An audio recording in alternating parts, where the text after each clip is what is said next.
இயேசுவின் அன்பு இதயங்களுக்கு காலை வணக்கம்.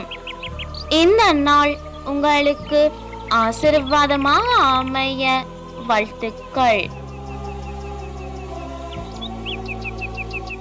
இப்புதிய நாளுக்கான ஆசீர்வாத இறைவசனம் விடுதலை பயணம் அதிகாரம் 33 இறை வார்த்தை 17.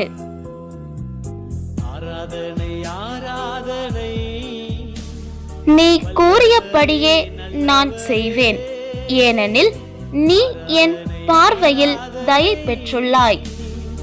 அற்புதமே அதிசயமே